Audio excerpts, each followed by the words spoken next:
este miércoles y el que viene, y los viernes, este viernes y el que viene. Van a ser aproximadamente 3 horas, de 2 a 5 de la tarde. La idea es que, bueno, si ustedes están por rendir final, poder manejar conceptos con los que ya vienen trabajando, ¿sí? Va a ser un curso bastante acelerado de lo que sería la materia, ¿no? Por eso es necesario que lean los textos, es más, si ya están por rendir, calculo yo, que deben estar bastante en tema. El modo de rendir final, por lo que estoy hablando con el titular, van a ser 15 minutos para cada uno, 4 o 5 preguntas por lo que les va a hacer pasar por todo el programa, ¿no?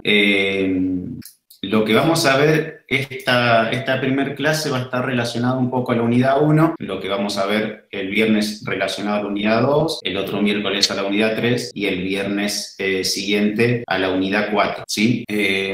Vamos a arrancar, antes de arrancar, no sé si tienen compañeros que mandaron solicitudes y no se les pasó el link. La cuestión es que colapsó, no pensamos que se iban a inscribir tantos y el Meet nos deja solamente 100 personas, entonces tuvimos que parar las inscripciones, ¿sí? Así que si tienen algún conocido que no se pudo anotar, agarren y pásenle lo que vamos a ver hoy y así las clases siguientes. Ya es una cuestión de la plataforma que no nos deja más de 100 personas, ¿sí? Bien, vamos a arrancar con algo, esperen porque encima me llegan solicitudes para admitir, vamos a ver cómo nos organizamos un poco. La idea sería, vamos a empezar a hablar ahora un poco sobre los temas de la unidad 1, hacer algún corte, si tienen alguna duda en particular me van preguntando, no vamos a entrar específicamente en los textos porque es imposible, pero sí más o menos tener algunos apuntes y algunas puntas para que ustedes entiendan un poco que quizás la unidad 1 siempre es la que termina siendo la más densa, ¿no?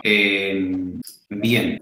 Les recomiendo para que lean los textos que están en la bibliografía de la unidad 1, los que son quizás más relevantes, ¿sí? Hay 2 de Javier de Ponti que están escritos para la revista Bol, están en la bibliografía del programa, ¿sí? Uno es Tecnología, Materialidad y Diseño.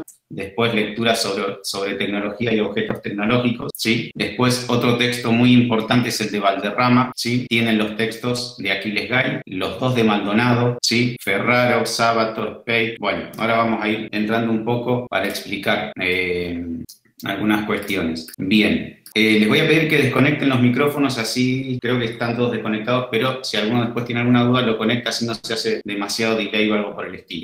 Bien, vamos a arrancar con algo básico que seguramente se los pueden llegar a preguntar, ¿sí? Una definición de tecnología, ¿sí? Ahora vamos a seguir pasando por estas placas. Dentro de las definiciones de tecnología pueden tener 3 tipos de definiciones que las pueden buscar, los tienen en la bibliografía. Una que está relacionada, digamos, a la definición que da el diccionario, relacionado con la palabra tecne, ¿sí? Relacionado con lo que sería el saber hacer. Mientras voy hablando voy admitiendo personas, así que si me trago un poco no se preocupen, pero es demasiada gente. Bien, después van a tener una definición de von Sippe, ¿sí? Relacionado al control científico sobre los procesos naturales y sociales, así que vayan a leer ese texto también. Y después quizás pueden llegar a tener otra definición sobre tecnología en uno de los textos de Ferraro, ¿sí? Que está relacionado a una cuestión quizás más técnica, ¿sí? A una cuestión de métodos y mecanismos, ¿sí?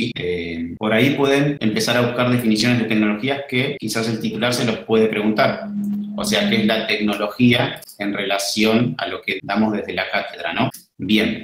Ya pasando un poco de eso, vamos a empezar a ver cómo pueden abordar los textos, ¿sí? Cómo pensar en la tecnología. Bien, dentro del cúmulo de textos que tienen, van a tener autores que van a tener visiones tradicionales a la tecnología. Una visión tradicional sobre la tecnología sería una visión en relación a esa tecnología que pensamos nosotros como una ventana al futuro, ¿sí? No sé si llegan a ver las ventanas, las imágenes de arriba, ¿sí? Y después hay otra posición un poco más contemporánea, más de ruptura, que dice que la tecnología se basa justamente en una ventana que tenemos en el mundo real, ¿no? Con los objetos y los procesos que usamos cotidianamente, ¿sí? Van a tener 2 tipos de posturas dentro de lo que sería la forma de pensar la tecnología, ¿sí? Podríamos poner, si quieren, algunos sinónimos, ¿sí? Dentro de estas imágenes. ¿Cuáles son las posturas que marcan? Esta postura más tradicional, ¿sí? Dice que la tecnología está centrada en la innovación, mientras que la otra visión visión de ruptura contemporánea, plantea que la tecnología está planteada más en el uso. ¿Por qué? Porque si no hay uso, no hay innovación, ¿sí? Entonces, de acá mismo se van a desprender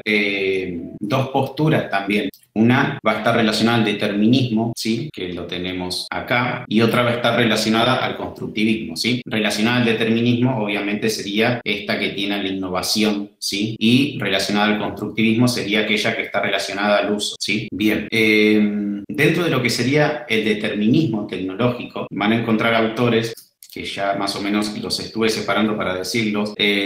Ferraro, sí, podría estar dentro de lo que sería esta visión más determinista. Hay un texto de Sábato que también tiene esa visión un poco determinista. Después de Sparkle, se pronuncia. Y después autores un poco que están con esta visión un poco más constructivista, van a tener varios, ¿sí? Está Pitch, Vicker, Butch, Hughes, Maldonado, está como en una especie de transición entre los dos, ¿sí?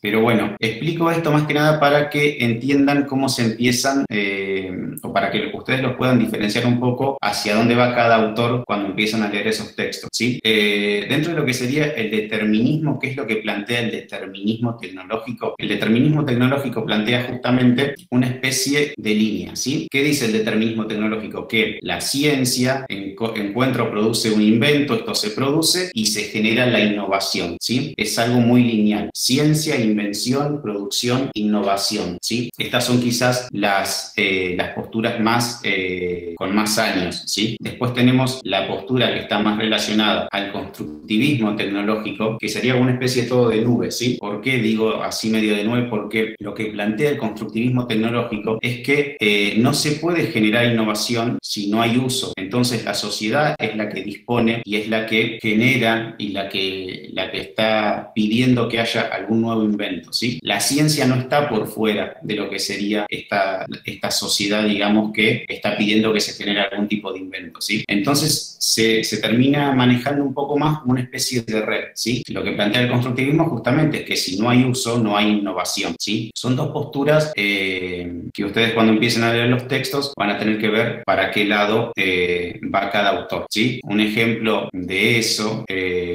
por ejemplo acá, este es un avión, no recuerdo cómo se llama, pero acá dice Concorde Air France. Fue un avión que se produjo en los años 70, ¿sí?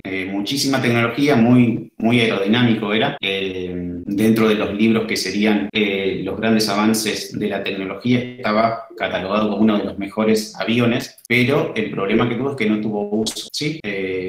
Justamente no solo por los altos costos de producción, también los altos costos de los vuelos, sino que realizando un estudio más social dentro de lo que serían los métodos de transporte de esa época, sobresalían mucho más aquellos que eran justamente automóviles, ¿sí? Entonces es importante entender esto, o sea, la tecnología puede estar perfecto, pero si no hay uso, ¿sí? No se va a generar innovación. Si no hay aceptación social, no van a tener innovación dentro de esa tecnología. Esto es lo que plantea siempre esta postura constructivista, ¿sí? Nosotros le damos los textos esos porque está bueno que empiecen a diferenciar esas posturas. Yo creo que por lo general pueden ser parte, o sea, las dos se les puede sacar algo en particular.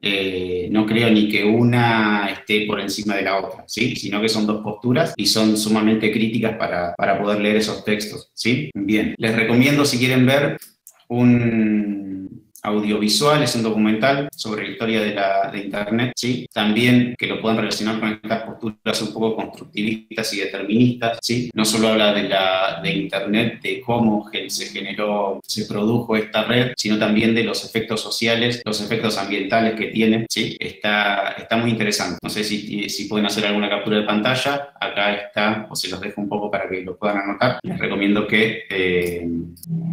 Bien, ahí estoy leyendo los chats. Yo ahora cuando paro un poco, leo lo que están escribiendo. Sí, los autores se los paso, pero los tienen todos en la bibliografía. Búsquenlos porque la bibliografía está ahí no me sale en el blog. Están todas las bibliografías. Fíjense que están todos ahí los autores. Bien.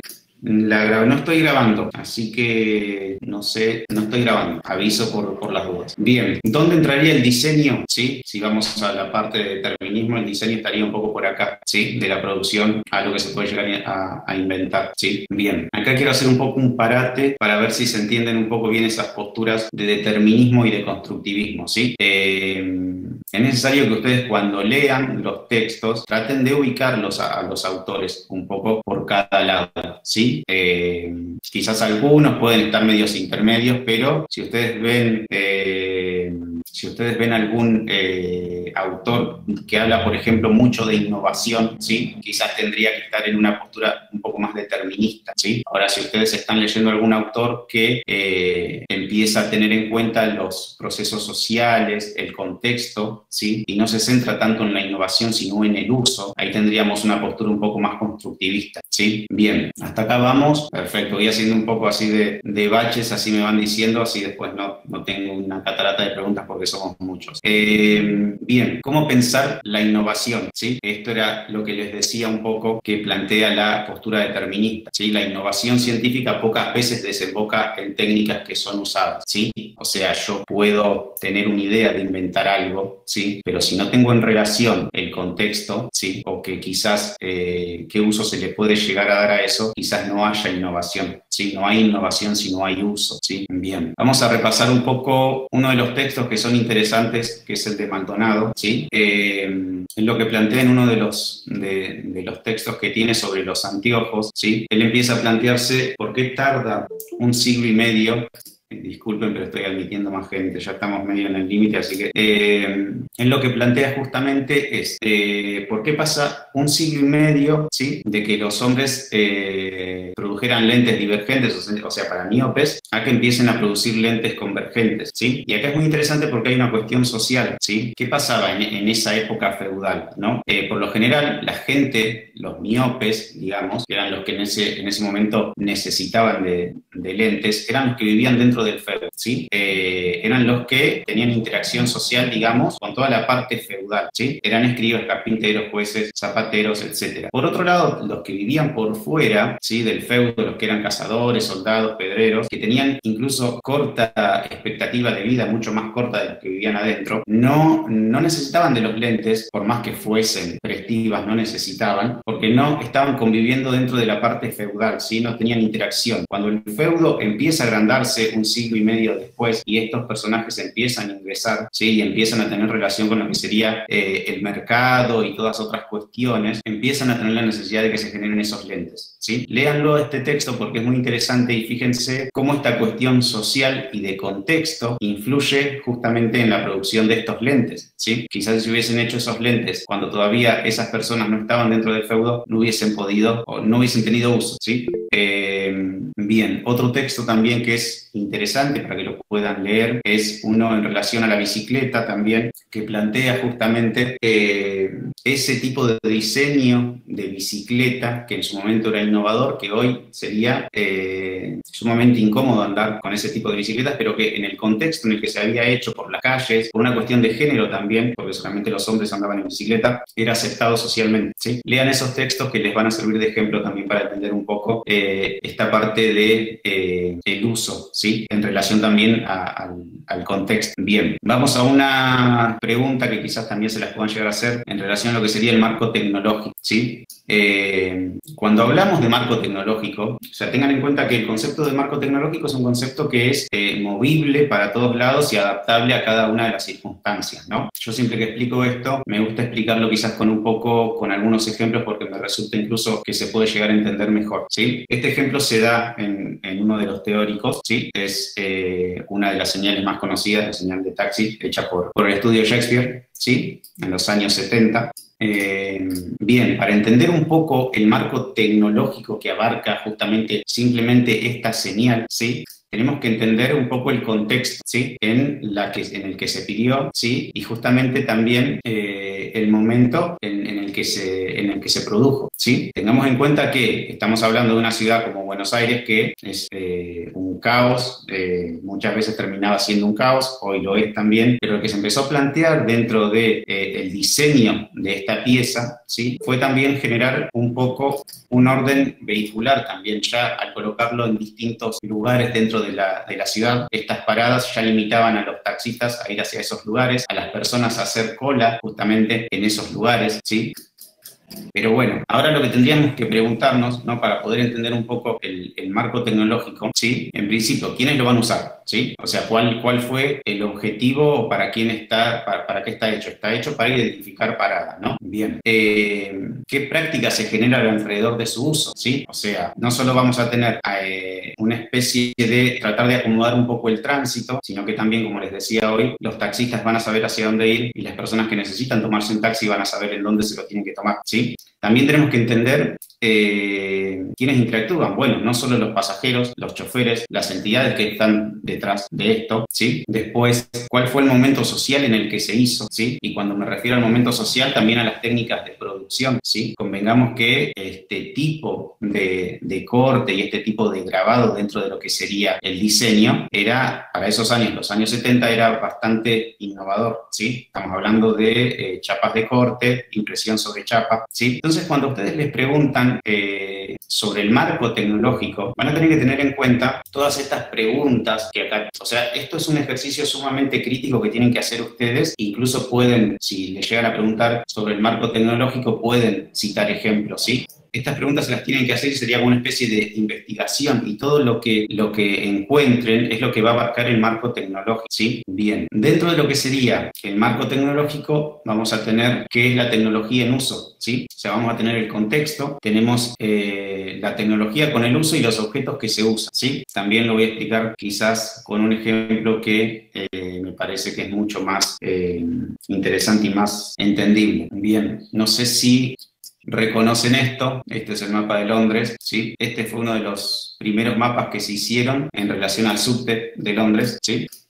A ver, no estaba leyendo a ver si tenían alguna pregunta, pero bien, para entender un poco la tecnología y su uso, ¿sí? Esto tiene que ver mucho con la aceptación social, lo que estábamos hablando hoy, ¿sí? Bien, este ejemplo me parece muy interesante porque Londres fue una de las primeras ciudades que empezó a realizar las redes subterráneas, ¿sí? Porque justamente lo que estaban necesitando era, la población empezaba a crecer, empezaba a crecer justamente hacia la periferia y necesitaban medios de transporte que no fueran los convencionales para que toda esa gente que vivía en la periferia pudiera ir a trabajar o hacer sus cosas dentro de lo que sería más la ciudad. Cuando se empiezan a inaugurar lo que serían estas redes de subterráneos, se inauguran uno de los primeros mapas, ¿sí? El mapa que tenemos acá, que se inaugura, bien, este mapa que ven acá que se inaugura, fue uno de los primeros, o no sé, bueno, por ahí algunos de los primeros o segundos que se inauguraron que no tuvieron mucho éxito, ¿sí? El problema justamente que tenían acá era que la gente no podía entender,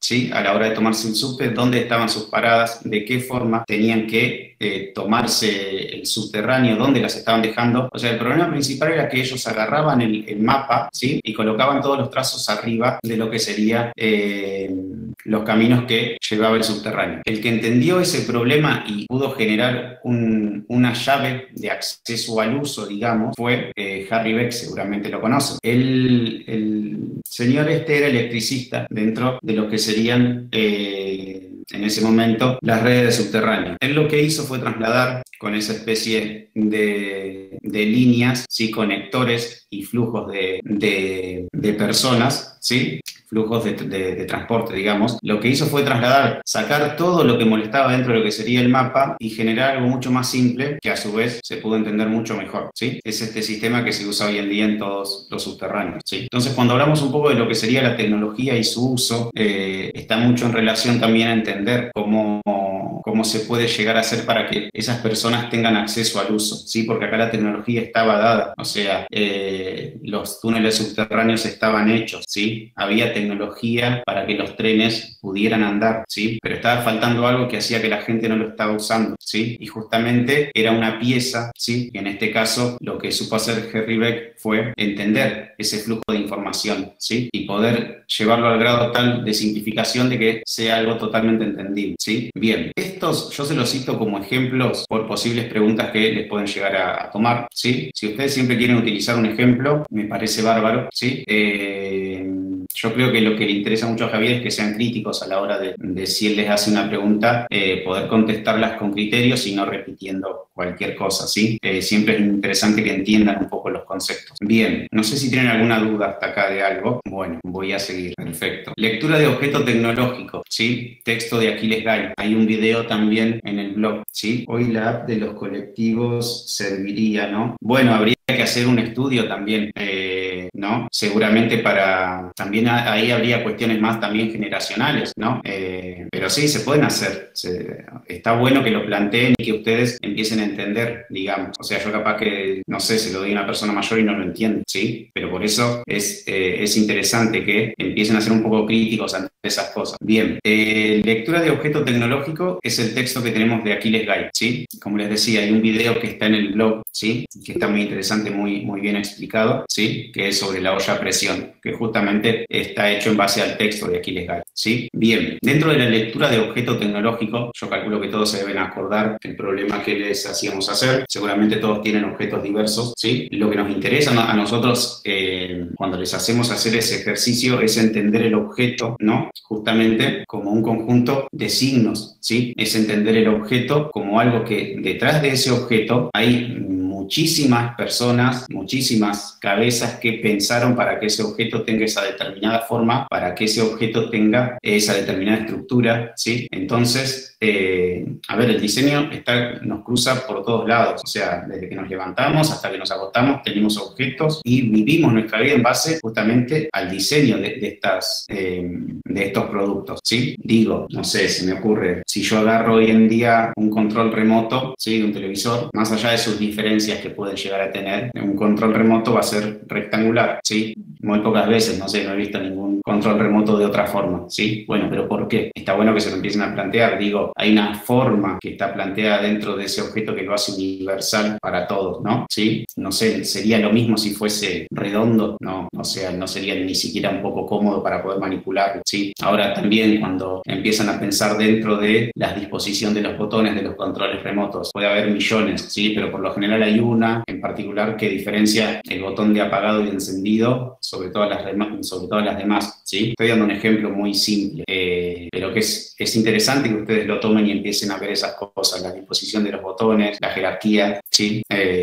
Y así como en ese objeto, en todos los objetos, ¿sí? Ustedes tienen que tener esa mirada crítica de diseñador a la hora de ver esos objetos, ¿sí? Bien, dentro de lo que sería la lectura del objeto van a tener 6 tipos de análisis, ¿sí? Un análisis morfológico, que va a estar relacionado justamente a la forma, ¿sí? Siempre que nosotros les hacíamos describir, se podían cruzar algunos de los análisis, pero siempre es necesario que el análisis morfológico, si en este caso es el que se le está pidiendo, haya, digamos, una referencia muy grande hacia su forma, ¿sí? Entonces, cuando se plantea el análisis morfológico, tenemos que empezar a plantear figuras geométricas, ¿sí? De dónde salen, ¿sí? Cuando hablamos de un análisis funcional, estamos hablando de lo que sería cuál es la función de ese objeto, ¿no? En el caso, no sé, del control remoto, la función es encender y apagar el televisor o encender y apagar una radio, etcétera, lo que fuese. Un análisis estructural relacionado a la estructura de ese objeto, cómo encastran esas partes, ¿sí? Encastran mediante presión, encastran, no sé, mediante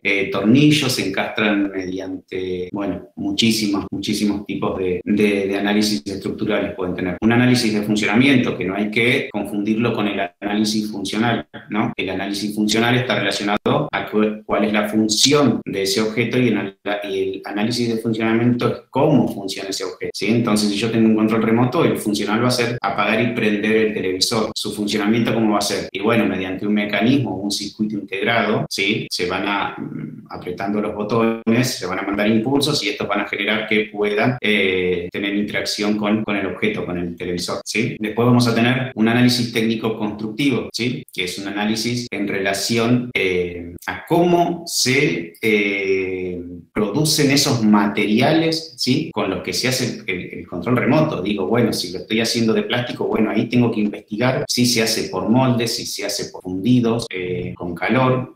Hay muchísima variedad. Eso es muchas cuestiones de investigación, ¿sí? Y después vamos a tener un análisis comparativo en el cual pueden comparar no solo cuestiones económicas, pueden comparar cuestiones de materialidad, pueden comparar muchísimas cuestiones con otros objetos, ¿sí? Eligen un objeto aparte y realizan un análisis comparativo, ¿sí? Bien, esto es lo que sería la lectura del objeto. Después vamos a tener el concepto de interfase, ¿sí? ¿Qué es el concepto de interfase? ¿Sí? También hay un video que está subido en el blog, ¿sí? El concepto de interfase justamente es la llave de acceso al uso, ¿sí? Lo que hablábamos hoy un poco con el mapa, ¿sí? De Harry Beck. La interfase es lo que nos permite a nosotros tener acceso al uso de ese objeto, ¿no? Acá les doy un ejemplo que es muy simple. Dos hojas afiladas unidas por un eje que al rozarse y no dejar espacio entre ellas ejercen la acción de cortado, ¿sí? Tijeras, o sea, es una tijera, ¿sí? Damos la definición, es una tijera. Ahora, tijeras hay muchísimas, ¿sí? Bueno, dentro de todo, el diseñador también tiene que entender el tipo de interfase que va a generar para esa tijera. Acá tienen infinidad de tijeras. Creo que la más incómoda sería esta de mango naranja, que no sé cómo la pueden llegar a usar. Pero bueno, aquí el diseñador no estaría entendiendo un poco el concepto de interfase, el que diseñó justamente esa tijera, ¿no? Sería muy difícil de manipular, ¿sí? Entonces, también la idea del diseñador es generar justamente y ser consciente de que las interfaces que genere tienen que permitir un uso relativamente cómodo para la persona, ¿no? Lo que hablábamos hoy un poco con el ejemplo que les daba del control remoto, no sé si las interfaces y las disposiciones de los botones estarían, no sé, en la parte de atrás del control remoto, sería totalmente incómodo manejar eso, ¿sí? Bien, tengan en cuenta esto, el concepto de interfase es la llave de acceso al uso, ¿sí? Eso grábenselo. Esperen que me hicieron una pregunta. El conocimiento que conlleva sobre la temática, vocabulario específico que se debe utilizar los códigos, las cosas, lectura del objeto. Sobre la temática, vocabulario específico que se suele utilizar los códigos. No estoy entendiendo la pregunta. Por ejemplo, si quieren conectar el micrófono, así podemos hacerlo un poco más, la que me hizo la pregunta acá. Así lo... Hola, no sé si se me escucha. ¿Qué tal? Me llamo Milagro. Mi duda es, por ejemplo, por decir, la partitura Blarduni que utiliza códigos o un vocabulario específico, esa clase de conocimiento que hay que tener a la hora de desglosar el objeto, ¿en qué clase de análisis entra? Yo entendería que entra en el de técnico constructivo, por ejemplo. Sí, ahí igual vos lo que estás haciendo es como llevando una pieza audiovisual, ¿no? Sí, por interrelacionarlo nada más con otra unidad. Justamente nosotros para las piezas audiovisuales, que lo vamos a ver ahora en la clase siguiente, utilizamos la partitura para desglosar eso, ¿sí? Esto lo utilizamos más para los objetos tecnológicos, digamos, que permiten realizar ese tipo de análisis, ¿no? Claro. Para las piezas audiovisuales utilizamos la partitura para generar ese tipo de análisis. Claro. Entonces, ¿sí? Ahora entiendo, la partitura funcionaría como la lectura del objeto. En una especie, digamos, lo podemos decir así, vamos a decirlo así, en un audiovisual, ¿sí? O sea, lo que genera la partitura, lo que nos va a permitir la partitura es justamente realizar un análisis muy minucioso de lo que sería el audiovisual, ¿sí? Claro, ahora con estas partes, con estas lecturas de los objetos, lo vamos a dejar justamente en los objetos, va a estar relacionado a los objetos. Nada, que no se hagan problema porque ahora en la clase siguiente vamos a pasar a todo lo que sería partitura, ¿sí? Esto es un poco un pantallazo de lo que sería la primera unidad, de los temas que se ven en la primera unidad, cómo les conviene a ustedes organizarse para empezar a entender algunos textos que pueden resultar un poco tediosos, pero ya teniendo en cuenta las dos posturas, ¿sí? O las dos posturas que plantean los autores, más o menos los pueden ir encasillando, ¿sí? Bien, otra cosa que no me quiero olvidar, ahí les voy a compartir pantalla de otro PDF. Respecto a la interfase, en el caso de la tijera, la interfase sería la tijera en sí o la parte... ¿Cuál sería la interfase de una tijera, por ejemplo? Me lo están preguntando, estaría bueno si alguno se anima. El mango de la tijera. El mango, exactamente. O sea, no tengo una tijera acá a mano, pero bueno, lo que sería la interfase de una tijera sería el mango, ¿sí? O sea, ¿qué es lo que a mí me permite tener relación con el objeto para realizar la acción, ¿sí? En este caso va a ser el mango, ¿sí? Interfaces van a tener muchísimas. no en la tijera, digo, en otros objetos, ¿sí? Pero ustedes siempre piensen esto, o sea, ¿qué es de todo el objeto que yo tengo para analizar, cuál es la parte que a mí me permite tener acceso al uso, ¿sí? O sea, si yo agarro una tijera por las hojas afiladas, no lo puedo utilizar, ¿sí? Bien, les iba a mostrar... Ajá. Esperen que me ordene un poco porque son muchas cosas. A ver.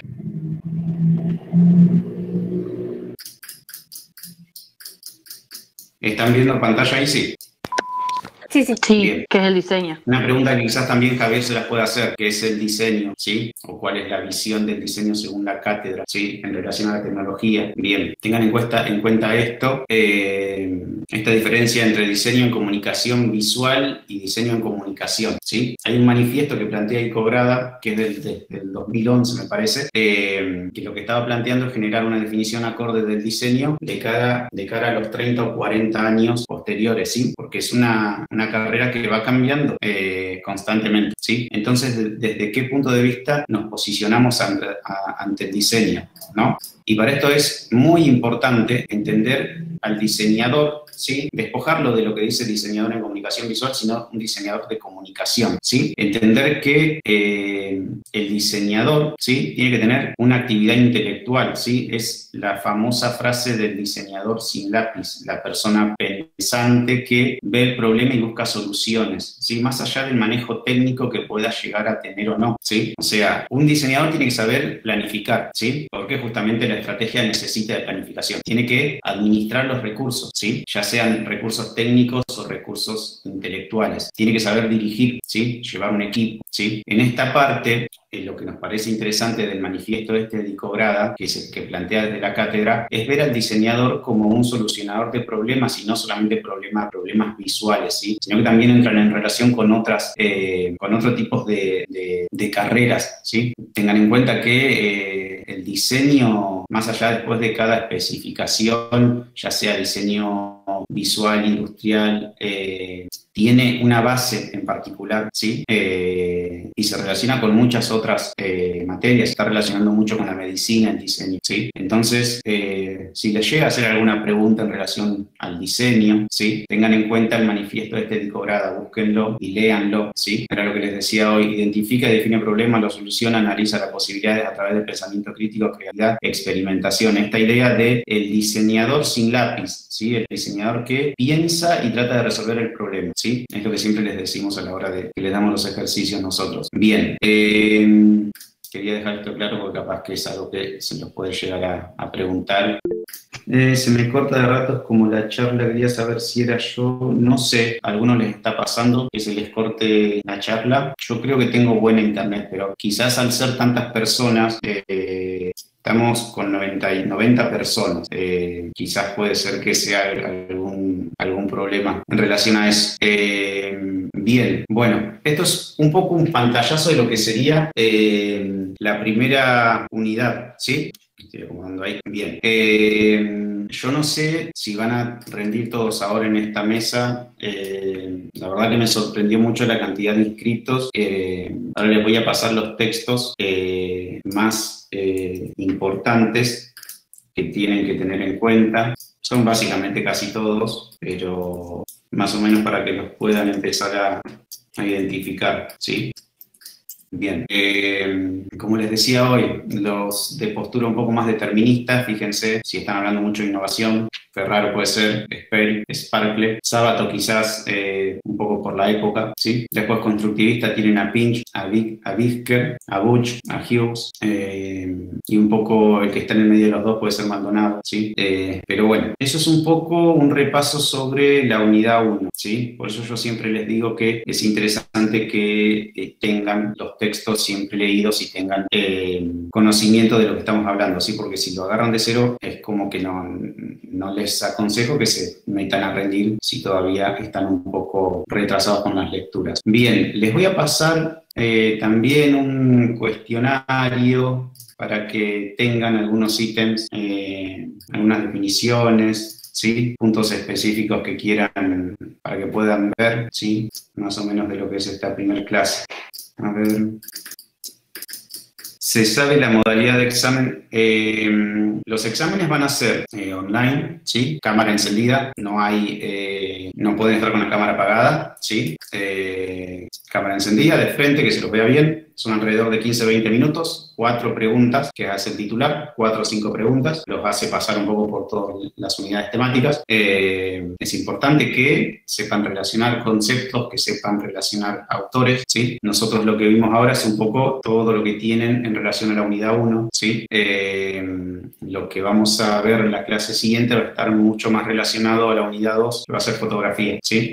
Ya cuestiones técnicas, o sea, lo que les recomiendo ya es que empiecen a tener en cuenta ponerse también en tema con nomenclaturas, ¿sí? Porque yo voy a estar hablando de planos y cosas y demás, y es necesario que lo sepan. Ferraro dentro del constructivismo tecnológico. Léanlo, fíjense qué les parece a ustedes en relación...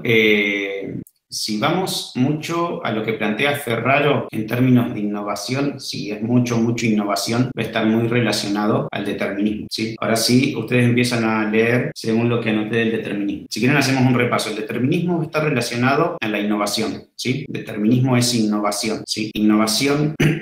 Esperen, vamos a dar una pregunta porque si no, hagan las preguntas y después les voy contestando. El determinismo está relacionado a la innovación, ¿sí? Pero ¿qué pasa? Esta innovación no va a ser innovación si no tiene uso, ¿sí? El constructivismo está relacionado al uso, ¿sí? El constructivismo va a estar relacionado a las cuestiones sociales y al contexto, ¿sí? Si ustedes están leyendo un texto que habla mucho de innovación y no tiene en cuenta los procesos sociales o el contexto en el que se encuentra, ese texto es un texto determinista. Si ustedes agarran un texto que analiza las cuestiones sociales y culturales, ambientales, ¿sí? Ese es un texto que va a ir más para el lado del constructivismo, ¿sí? Bien, no sé si se entendió.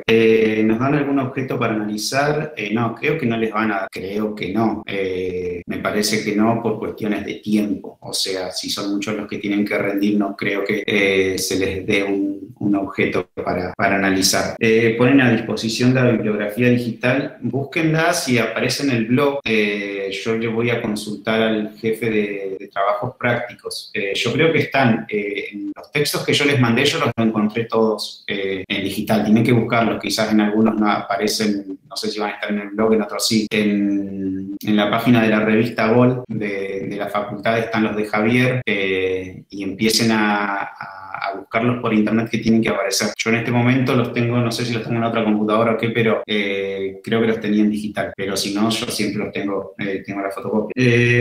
Ustedes ponen a disposición la bibliografía, no, eso ya leí. ¿Se sabe algo al respecto del vencimiento de la materia? ¿Se decía que existía la posibilidad de que se extienda? ¿O sí habría que pedir prórroga? Si ya se les pasaron los 3 años, me parece que tienen que pedir prórroga. Esas son cuestiones que deberían hablar también con el departamento de alumnos, pero por lo que yo tengo entendido, una vez que superan los 3 años de cursada, tienen que pedir prórroga para rendir. Se las van a dar a la prórroga, pero tienen que pedir seguramente. Bien. Y les paso un par de... Les voy a mandar... me quedaron un par, que no me deja. Bien, un par de puntos que van a encontrar en las diferentes fotocopias para que vayan buscando, les puede servir. Bien, esto sería lo que sería la unidad 1 que estamos viendo hoy. No sé si tienen alguna duda, si quieren hacer alguna pregunta. ¿El ambiente tecnológico sería espacio donde se encuentra la materia? Sí, el ambiente tecnológico, por ejemplo, imagínense los lugares donde hay fósiles, ¿no? Que son lugares donde tienen un gran porcentaje para conseguir materia prima, ¿sí? Y para generar tecnología. Eso sería un ambiente tecnológico. Los recursos exactos, sí. Eso sería un ejemplo, puede ser ese, ¿no? Los lugares donde hay fósiles, que son lugares donde se pueden generar y encontrar muchísimos recursos para el uso de tecnología. Sí, eso sería un ambiente tecnológico. Bien, creo que no me quedó nada, estoy haciendo un repaso para ver si me faltó algo. A ver... lo que les acabo de mandar recién, lo que está acá en todos estos ítems que les pasé. Hay un texto que habla sobre la FUC. ¿Dónde está ese texto? Que creo que incluso se titula, si ustedes hay algún texto que en Sabaton, sí. Si no está, otra cosa que me olvidaba, revisen todos los programas, ¿sí? No solo el de este año, el del 2020, el del año pasado, sino revisen también quizás el 2019 y 2018, porque hay algunos autores que se ponen, otros que se sacan, ¿sí? Yo creo que les pasé un par de autores ahí, en algunos, me parece que en el programa del 2020 no están, pero sí están en el 2019, ¿sí? El examen es oral, o sea, por videollamada, las primeras mesas. Después no sé cómo se van a disponer según si todo empieza a volver un poco más a la normalidad, no sé, yo creo que no, pero por lo menos desde el inicio de las clases, que ahora van a ser online todavía. No sé después en el segundo cuatrimestre, pero me parece que por ahora van a ser así. Por eso les digo que si van a rendir el final, prepárense bien, porque qué sé yo, quizás no tienen el mismo tiempo que en un escrito, que uno quizás tiene un tiempo más para pensar o para analizar un poco más las cosas. Javier va a ir a preguntas puntuales que ustedes puedan relacionar y puedan generar un pensamiento crítico sobre eso, ¿sí? Entonces es importante que puedan responder y que puedan quizás incluso hasta dar su propio punto de vista. Si ustedes quizás no están de acuerdo con algún tipo de postura o algo, es importante que se lo puedan decir, refutar, porque no nos olvidemos que estas son teorías. A ver, consulta, la cursé en 2016, ¿en qué programa me tengo que pasar? Sí, o sea, busquen los programas 2020, 2019, 2018. Por lo general, no hay un cambio drástico de lo que sería la bibliografía, pero hay algunos autores que se colocan, otros que se sacan. Siempre tengan en cuenta eso. Para pedir prórroga, fíjate, contactá con alumnos, el mail de alumnos de la facultad. No sé, fíjense, en 2018 ya pasaron 3 años. Quiero ver si anoté bien. Tenemos entonces 3 tipos de definiciones relacionadas a la palabra. Sí, es una definición en relación al diccionario, otra de Boncipe y otra de Ferrari. Sí. Bien. No sé si tienen alguna duda en relación a algo. Tenemos un espacio de 3 horas. Para mí, estar hablando 3 horas es sumamente cansador para mí, para ustedes. Por eso quiero ir siempre a los conceptos más básicos y cosas que les pueden llegar a preguntar y hacer un repaso más o menos sobre los focos puntuales que les pueden llegar a preguntar Javier. No sé si tienen alguna duda. Si no tienen ninguna duda, vamos a cortar y después vamos a arrancar el viernes también en el mismo horario. Recuerden, no sé si tienen compañeros que quedaron afuera de pasarles las grabaciones o algunos de los apuntes. Es por cupos, tuvimos que cerrar ayer porque colapsó, o sea, iban ya como 150 anotados y no nos daban las plataformas para hacer. La próxima clase vamos a ver todo lo relacionado a fotografía, ¿sí? Fotografía, manejo de cámara, luz, triángulo de exposición, iluminación, estructuras gráficas, diafragma, obturador, composición, regla de tercios, muchísimo. En la clase que viene tenemos una clase muy larga, digamos, vamos a tener bastante. Pero bueno, hay mucha nomenclatura, porque tienen que saber identificar una nomenclatura. Cuando yo hablo de un plano, lo tienen que saber identificar. Si yo les doy un problema con nomenclatura, tienen que saber desglosar esa nomenclatura. Pero bueno. No, yo ya para la clase que viene ya los tengo agendados. Les va a llegar la invitación como les llegó ayer. Voy a crear la invitación quizás mañana jueves a las 9, 10 de la noche. Les va a llegar el mail. Y ya vamos a arrancar con todo lo que sería unidad 2. Así que por eso no se hagan problemas. Sí repasen, porque yo ya con la unidad 2 me voy a empezar a meter con temas y voy a empezar a nombrar cuestiones que van a tener que estar en el tema para poder entenderlas. Yo voy a ir un poco muy rápido, quizás no me voy a detener a explicarles cómo funciona la cámara reflex y les voy a dar, quizás voy a hablar de nomenclatura específica y es necesario que la entiendan, ¿sí?